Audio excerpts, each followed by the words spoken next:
Welcome to all of you. आप सभी का स्वागत है हमारे इस YouTube channel AD Singh physics के अंदर। हमने लास्ट लेक्चर्स के अंदर जो गति के नियम को पढ़ा था, मोशन के जो लॉ थे हमने उनको डिस्कस किया था, उनके न्यूमेरिकल्स किए थे। और हम अब जो लेक्चर पढ़ने वाले हैं हम उनके बारे में कुछ एक लॉ पढ़ेंगे, law of conservation of momentum, संवेग संरक्षण का नियम पढ़ने वाले हैं। और इनसे संबंधित कुछ एक एग्जाम्पल व न्यूमेरिकल्स को आज डिस्कस करेंगे, जो कि हमारे एग्जाम के व्यू से क्या है, इंपॉर्टेंट है। तो सबसे पहले हेडिंग लगाइए आप, संवेग संरक्षण का नियम। संवेग संरक्षण का नियम, law of conservation momentum, law of conservation momentum. Okay, तो हमारे पास संवेग संरक्षण नियम क्या होता है और ये कौन कौन से रूल्स पर लागू होता है, कौन कौन से इसके एग्जांपल्स हैं, हम ये सारे क्लियर करेंगे। पहले हम वन बाय वन टॉपिक्स को डिस्कस कर रहे हैं। और मैं स्टार्टिंग से ही कह रहा हूं कि आपको इस यूट्यूब चैनल पर बहुत से क्वेश्चन की सीरीज आने वाली है। मैं ऐसी सीरीज लेके आ रहा हूं जिसके अंदर सारे के सारे टॉपिक्स के क्वेश्चन क्या होंगे, क्लियर होंगे। ओके, तो सबसे पहले देखिए संवेग संरक्षण का नियम। संवेग संरक्षण का नियम, लॉ ऑफ कंजर्वेशन मोमेंटम। अब संवेग क्या होता है, P बराबर mv, P बराबर mv। अब यहां पर सबसे पहली बात कि जो संवेग संरक्षण का नियम है, संवेग संरक्षण का नियम वह गति के द्वितीय और तृतीय नियम से क्या हुआ है, बनता है। जो संवेग संरक्षण का नियम है वो गति के द्वितीय व तीसरा लॉ है उनसे मिलकर बना हुआ है। ओके, तो आपको यदि क्वेश्चन आए कि जो संवेग संरक्षण का लॉ है वो किन किन नियमों से मिलकर बना है मोशन के, तो सेकंड व थर्ड लॉ से मिलकर क्या हुआ है, ये बना है। ओके, अब देखिए संवेग संरक्षण लागू किस पर होता है। अब यहां पर जो अप्लाई करने की बात है, अप्लाइड, अब देखिए लागू किस पर होता है, यह विलगित निकाय पर लागू होता है। कौन सा निकाय, विलगित निकाय, विलगित निकाय। अब विलगित निकाय का मतलब, विलगित निकाय आइसोलेशन, आइसोलेशन, आइसोलेशन सिस्टम पर लागू होता है। किसी विलगित निकाय पर क्या होता है, लागू होता है। अब देखिए विलगित निकाय क्या है। अब मैंने यहां पर एक वर्डिंग लिखी है विलगित निकाय, तो आपको सबसे पहले विलगित निकाय का मीनिंग समझना है कि विलगित निकाय क्या होगा। यदि मैंने यहां पर परिणामी बल या परिणामी संवेग कह सकते हैं अपन, रिजल्टेंट जो मोमेंटम होगा, रिजल्टेंट क्या होगा, फोर्स होगा, वो यदि जीरो आ जाए, यदि परिणामी बल क्या आ जाए, जीरो आ जाए, तो उसे कहा जाता है विलगित निकाय, आइसोलेटेड सिस्टम कहा जाता है। यदि परिणामी बल या संवेग जीरो आए तो उसे विलगित निकाय कहा जाता है। और संवेग संरक्षण का नियम विलगित निकाय पर ही लागू होता है। तो सबसे इंपॉर्टेंट बात आपने याद रखनी है कि जो संवेग संरक्षण का नियम है वो विलगित निकाय पर लागू होता है। तो अब इसकी डेफिनेशन पढ़ेंगे कि संवेग संरक्षण की डेफिनेशन क्या है। ये कहना क्या चाहता है, दो या दो से अधिक, दो या दो से अधिक,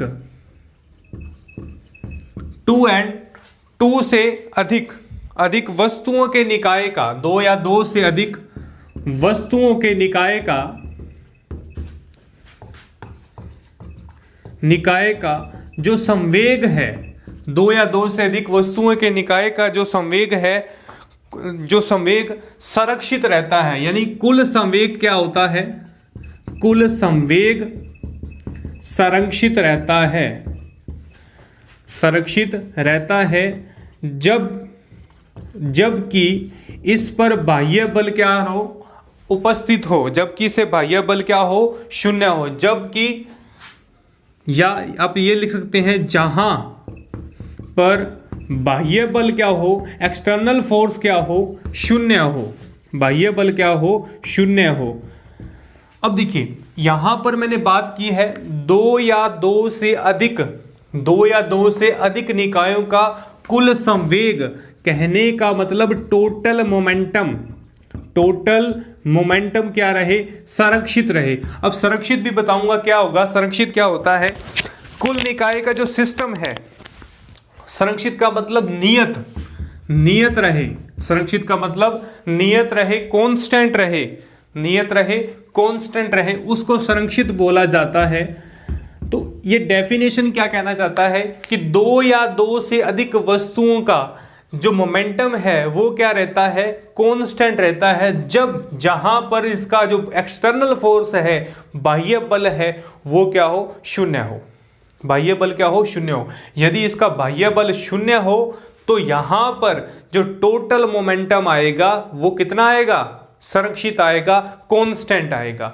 हम इसे एग्जांपल और डेफिनेशन से, एग्जांपल और न्यूमेरिकल से ज्यादा इसे क्लियर करेंगे। अब देखिए छोटी सी बात देखिए, अब बाह्य बल, अब मैंने यहां पर एक बाह्य बल के बारे में डिस्कस किया है कि बाह्य बल शून्य क्यों होगा, तो वो भी देख लीजिए आप, बाह्य बल एक्सटर्नल फोर्स। अब देखिए बाह्य बल की बात कर रहा हूं, संवेग क्या होता है, P बराबर mv, संवेग होता है P बराबर mv। और यदि यहां पर क्या होगा, जो फोर्स है, जो हमारे पास फोर्स है, या तो P बराबर mv है, या तो यहां पर क्या होगा, त्वरण उत्पन्न होगा, या होगा मंदन, या एक्सेलेरेशन होगा, या क्या होगा, रिटार्डेशन होगा, मंदन होगा। यदि त्वरण उत्पन्न होता है, यदि त्वरण होता है तो क्या होगा, वेग ज्यादा होगा। यदि त्वरण होता है, एक्सेलेरेशन आता है, तो क्या होगा, वेग ज्यादा होगा, और वेग ज्यादा होते ही क्या होगा, संवेग ज्यादा होगा। यदि वेग ज्यादा है, वेलोसिटी ज्यादा है, तो क्या होगा, मोमेंटम भी ज्यादा होगा। यदि रिटार्डेशन आता है, मंदन आता है, तो मंदन से क्या होगा, हमारे पास वेलोसिटी कम होगी, वेलोसिटी कम होते ही क्या होगा, संवेग कम होगा, और यहां पर हमारे पास संवेग की वैल्यू क्या आती है, कम प्राप्त होती है। तो यहां पर संवेग संरक्षित नहीं रहा। अब देखिए एक में तो बढ़ रहा है, एक में कम हो रहा है, एक में तो बढ़ रहा है, एक में कम हो रहा है। यदि मैं क्या करूं, यदि मैं क्या करूं, जो उसका फोर्स है उसे जीरो कर दूं, यदि मैं फोर्स की वैल्यू क्या कर दूं, जीरो कर दूं, तो क्या होगा, इसका कुल बल क्या होगा, हमारे पास संरक्षित होगा, कुल बल क्या होगा, संरक्षित होगा।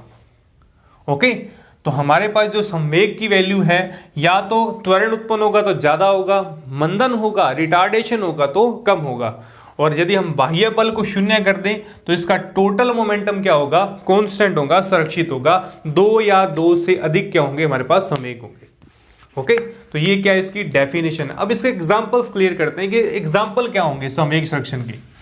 देखिए सबसे पहला एग्जांपल होता है किसी पिंड का टकराना, या टक्कर से पहले हम कई बार क्वेश्चंस ऐसे पढ़ते हैं जो दिया गया होता है कि टक्कर से पहले किसी निकाय का संवेग, वेग, टक्कर के बाद निकाय के वेग की क्या कीजिए, गणना कीजिए। तो सबसे पहले एग्जांपल आता है हमारे पास कोलिजन का, टक्कर का। तो किस तरीके की हमारे पास क्या होती है, टक्कर होती है। देखिए सभी प्रकार की टक्करें, सभी प्रकार की टक्करें, कोलिजन्स। ओके, अब सभी प्रकार की टक्करें होती हैं, वहां पर संवेग संरक्षण का नियम लागू होता है। आपने ये बात हमेशा याद रखनी है, जब भी कोई भी कोलिजन का टकराना आपके एग्जाम के क्वेश्चंस के अंदर आएगा तो वहां पर संवेग संरक्षण का फॉर्मूला पुट अप होगा। सेकंड एग्जांपल देखिए, फर्स्ट एग्जांपल। अब देखिए रॉकेट की गति, रॉकेट की गति। अब ये जो एग्जाम्पल है ये रेखीय गति को कहलाता है, रेखीय गति के अंदर है, ये भी बताऊंगा अभी रेखीय गति किस तरीके से हमारे पास है। रॉकेट की गति या बंदूक की गोली, या थर्ड एग्जाम्पल आता है हमारे पास बंदूक की गोली। अब संवेग संरक्षण के नियम पर इन दोनों नियमों, जो दोनों एग्जाम्पल हैं वो रेखीय गति के रूप में प्रदर्शित किए जाते हैं। रॉकेट की गति व बंदूक की गोली, इस तरीके के हमारे पास एग्जाम्पल हो तो वहां पर law of conservation of momentum use किया जाता है, प्रयोग किया जाता है, संवेग संरक्षण का नियम वहां पर लागू किया जाता है। ये तो हुए हमारे रेखीय गति के अकॉर्डिंग। यदि रेखीय गति के अकॉर्डिंग संवेग संरक्षण का एग्जाम्पल देखा जाए तो हमारे पास कौन कौन सा आता है, रॉकेट की गति व बंदूक से चली हुई गोली। और सभी प्रकार की कोलिजन हो तब भी क्या होता है, संवेग संरक्षण का नियम लागू होता है। थर्ड एग्जाम्पल देखिए, फोर्थ एग्जाम्पल। यदि ये गति हमारे पास यदि नाभि के चारों ओर हो, यदि नाभि के चारों ओर इलेक्ट्रॉन ओके, नाभि के चारों ओर इलेक्ट्रॉन की गति, और पृथ्वी के चारों ओर चंद्रमा, पृथ्वी के चारों ओर चंद्रमा, तो इस तरीके के पृथ्वी के चारों ओर चंद्रमा। तो ये जो गति है, ये इसमें भी क्या होता है, संवेग संरक्षण का नियम लागू होता है, पर इसे कहा जाता है कोणीय गति, एंगुलर मोशन, एंगुलर मोशन कहा जाता है। ओके, कोणीय संवेग, सॉरी यहां पर कोणीय संवेग है, रेखीय संवेग, यहां पर मोमेंटम की बात कर रहे हैं तो अपन मोमेंटम आएगा, कोणीय संवेग यहां रेखीय संवेग कहा जाता है। यदि ये एंगुलर के पाथ पर हो तो इसे कोणीय संवेग का नाम दिया जाता है। तो इसके मोस्ट एग्जांपल हैं जो आपके एग्जाम में क्या होंगे, इस तरीके के क्वेश्चन पूछे जाएंगे, या डायरेक्ट पूछा जाएगा किसी रॉकेट की गति, किसी रॉकेट की गति रॉकेट के चलने से पहले उसका द्रव्यमान और उसका वेग दिया गया हो, रॉकेट के चलने के बाद उसके द्रव्यमान व उसके वेग की गणना कीजिए, तो हमें 3 वैल्यू देकर एक वैल्यू को पुटअप किया जाता है। अब इसका फॉर्मूला किस तरीके से हमारे पास पुटअप होता है, देखिए अब ये फॉर्मूला बेसिक टक्कर पर लागू है। मैंने सबसे पहले एग्जांपल लिखा था सभी प्रकार की टक्करों के रूप में, सभी प्रकार की टक्करों के, तो उसके अकॉर्डिंग हमारे पास क्या क्या आएंगे। मान लीजिए मेरे पास m1 द्रव्यमान है, m2 द्रव्यमान है, m1 m2 दो द्रव्यमान के पिंड हैं। प्रारंभिक जो उसका जो वेग है वो u1 व u2 है। m1 क्या है, द्रव्यमान है, मास है, m2 भी क्या है, द्रव्यमान है, और हमारे पास क्या है, u1 क्या है, प्रारंभिक वेग है, u1 u2 क्या है, प्रारंभिक वेग है। ये क्या है, टक्कर से पहले संवेग, टक्कर से पहले संवेग। अब देखिए डेफिनेशन क्या कह रही थी कि दो या दो से अधिक संवेग किसी निकाय का जो कुल संवेग क्या संरक्षित रहता है जब इस पे पर बाह्य बल क्या हो, 0 हो। तो कंजर्वेशन लॉ है, कुल वेग संरक्षित तब रहेगा जब इन दोनों को क्या करेंगे, अपन बराबर पुट करेंगे। तो इधर भी हमारे पास क्या है, m1 वेग है, m1 द्रव्यमान है, m2 क्या द्रव्यमान है। तो टक्कर से पहले क्या था, प्रारंभिक वेग था u1 u2, टक्कर के बाद क्या हुआ, v1 व v2, टक्कर के बाद क्या हुआ, v1 व v2, टक्कर के बाद संवेग। तो ये टक्कर से पहले है, ये टक्कर के बाद क्या होगा, संवेग होगा। तो ये किस तरीके से हमारे पास कैलकुलेशन आएगी। सबसे पहले देखिए आप, मेरे पास दो तरीके के क्या हैं, द्रव्यमान है m1 व m2।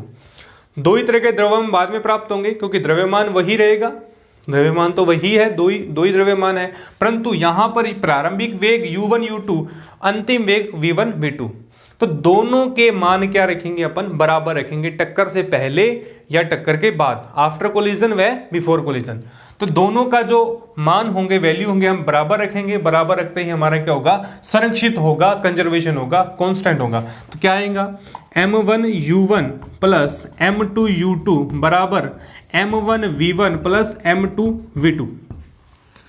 ये हमारे पास क्या होगा, लॉ ऑफ कंजर्वेशन, टक्कर से पहले संवेग, टक्कर के बाद संवेग, संवेग संरक्षण के नियमों को क्या करता है, प्रदर्शित करता है। This formula can be represent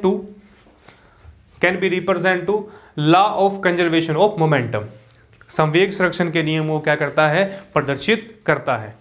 okay, तो ये हमारा मोस्ट इंपॉर्टेंट रूल है और इससे संबंधित एग्जाम में 1 and 1 क्वेश्चन पूछा जाता है। ओके, अब एग्जांपल क्रिएट करते हैं अपन, क्या कह रहा है एग्जांपल के अंदर। तो इसके जो एग्जांपल्स हैं वो मैं आपको बेसिक बताता हूं, हम एग्जांपल्स पढ़ेंगे अभी। एग्जाम्पल की सीरीज आएगी, किस तरीके के हमारे पास एग्जांपल्स होंगे। देखिए मैं आपको हिंट दे रहा हूं एग्जांपल्स के। पहला फर्स्ट एग्जांपल होगा, यदि m1 दिया होगा, m2 दिया होगा और u1 व u2 दिया होगा, और कहा होगा कि एक द्रव्यमान है जिसका पिंड का द्रव्यमान m1 m2 है, प्रारंभिक u1 u2 है। ओके, और हमारे पास v1 दे रखा होगा, v2 नहीं दे रखा होगा, v2 नहीं दे रखा। दूसरा क्वेश्चन m1 m2 दिया होगा, u1 दे रखा होगा, u2 नहीं दिया होगा, v1 दे रखा होगा, v2 दे रखा होगा। ओके, तो ये भी कैलकुलेट कर सकते हैं अपन। फिर आएगा m1 दे रखा होगा, m2 दे रखा होगा, फिर u1 नहीं दिया होगा, u2 दिया होगा, v1 v2 दिया होगा। तो हम कितने तरीके से एग्जाम्पल्स बना सकते हैं? हम इसे 8 तरीके से क्या कर सकते हैं, इसे बना सकते हैं। तो 8 तरीके कौन कौन से होंगे?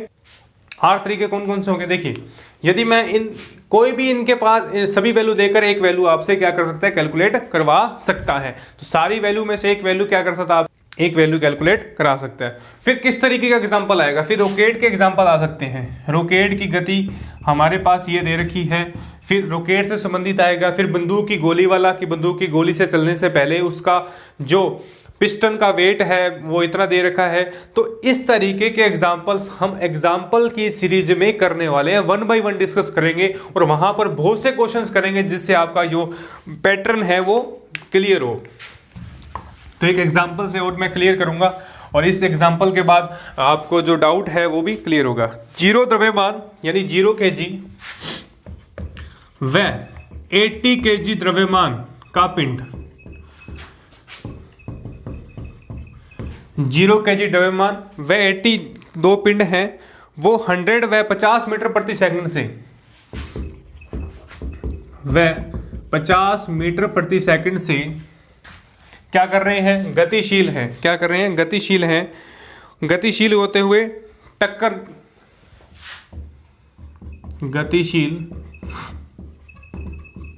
टकराते हैं। ओके, तो एक 0 के हमारे पास क्या है, 0 है, 0 kg और 60 kg, 0 नहीं करो आप, 0 से 0 हो जाएगा। 60 kg व 80 kg के दो द्रव्यमान के पिंड हैं जो 100 मीटर प्रति सेकंड व 50 मीटर प्रति सेकंड से गतिशील होते हुए क्या करते हैं, अपन को टकराते हैं। टकराने के बाद हल्के पिंड का द्रव्यमान, हल्के पिंड का वेग, टकराने के बाद हल्के पिंड का जो वेग है वो 70 मीटर प्रति सेकंड है।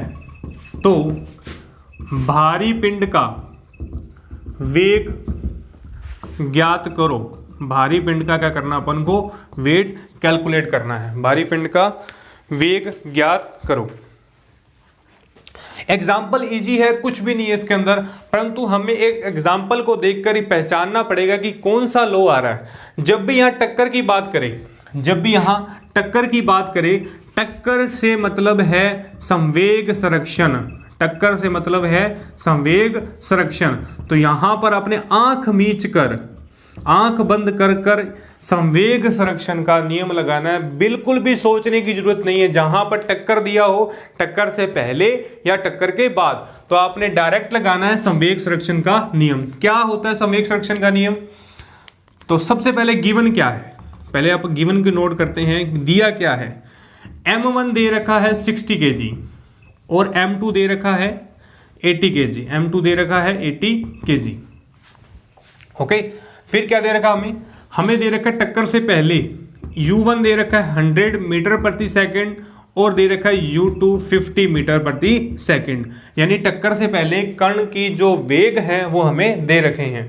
फिर क्या टक्कर के बाद, अब ये टक्कर से पहले आपने ये चीजें लिख लेनी है ताकि गलती ना हो।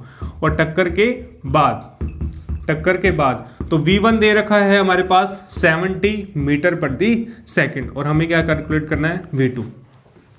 ओके, तो फॉर्मूला किस तरीके से बनाया था, टक्कर से पहले कण का। अब देखिए यहां पर इसका मल्टीप्लाई इसके साथ मल्टीप्लाई, इसका मल्टीप्लाई इसके साथ मल्टीप्लाई, और दोनों को क्या करना है, अपने बराबर पुट करना है। कुछ भी नहीं है, M1 U1 plus M2 U2 बराबर M1 V1 plus M2 V2। संवेग संरक्षण के नियम में क्या होता है, टक्कर से पहले संवेग और टक्कर के बाद का संवेग क्या होता है, संरक्षित रहता है, बराबर रहता है। तो क्या करेंगे यहाँ पर, M1 की वैल्यू कितनी आएगी 60 इंटू U1 कितना है 100 प्लस M2 कितना है 80, U2 कितना है 50 बराबर M1 कितना है 60 इंटू V1 कितना है 70 प्लस M2 कितना है, M2 है हमारा 80 इंटू V2 कैलकुलेट हमें करना है। तो यहाँ से क्या आएगा 6000 प्लस 8 5 40 4000 और यहाँ क्या आएगा 5600 प्लस 80 इंटू V2। ओके, क्या आएगा 10,000 माइनस का 5600 बराबर 80 इंटू V2।